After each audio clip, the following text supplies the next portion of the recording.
Bharat China బోర్డర్లో ప్రమాదవశాత్తు అసువులు బాసిన వీర జవాన్లకు ఘన నివాళులు దక్కాయి. మృతి చెందిన ఏపీలోని సైనికుల కుటుంబాల్లో విషాద ఛాయలు అలుముకోగా దేశం కోసం ప్రాణాలు కోల్పోయిన సైనికులకు ప్రభుత్వ లాంఛనాలతో అంత్యక్రియలు నిర్వహించారు. భారత మాత ముద్దు బిడ్డలను కడసారి చూడ్డానికి స్థానికులు తరలివచ్చి కన్నీటి నివాళులర్పించారు. తూర్పు లద్దాఖ్లో 2 రోజుల క్రితం జరిగిన ప్రమాదంలో ఏపీకి చెందిన 3 జవాన్లు వీరమరణం పొందిన సంగతి తెలిసిందే. కృష్ణా జిల్లా చేవెండ్రకు చెందిన సాదరబోయిన నాగరాజు, బాపట్ల జిల్లాకు చెందిన సుబాన్ ఖాన్, ప్రకాశం జిల్లాకు చెందిన ఎంఆర్కే రెడ్డి ఈ ప్రమాదంలో చనిపోయారు. లద్దాఖ్లో నది దాటుతూ యుద్ధ ట్యాంకు కొట్టుకుపోయిన ఘటనలో వీరంతా ప్రాణాలు కోల్పోయారు. సోమవారం మధ్యాహ్నం వీర జవాన్ల 3 పార్థివ దేహాలు గన్నవరం ఎయిర్పోర్టుకు చేరుకున్నాయి.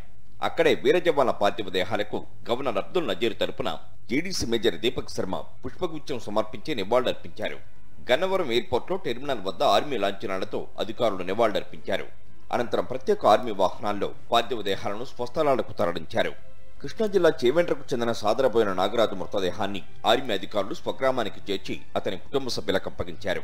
నాగరాజు మృతదేహానికి సైనిక లాంఛనాలతో చేవెండ్ర నుంచి స్వర్గధామం వరకు భారీ ర్యాలీ నడుమ అంతిమయాత్ర నిర్వహించారు. అంతిమయాత్రలో ఆర్మీ సిబ్బంది, కృష్ణా జిల్లా collector DK Balaji, SP Adnan Nayeem Asmi, అధికారులు, నాగరాజు కుటుంబ సభ్యులు, స్థానికులు జాతీయ జెండాలు, ప్లకార్డులు చేతపట్టి పెద్ద ఎత్తున పాల్గొన్నారు.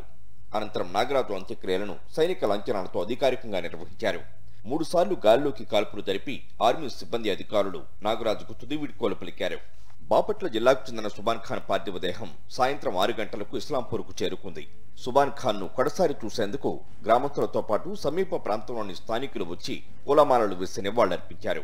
అనంతరం సైనిక, పోలీసు లాంఛనాలతో ఘనంగా అంత్యక్రియలు నిర్వహించారు.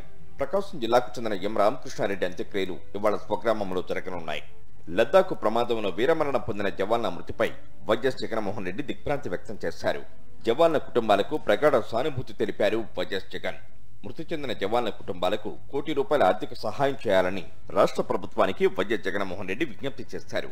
దేశ రక్షణలో జవాన్ల సేవలు చిరస్మరణీయమని కొనియాడారు.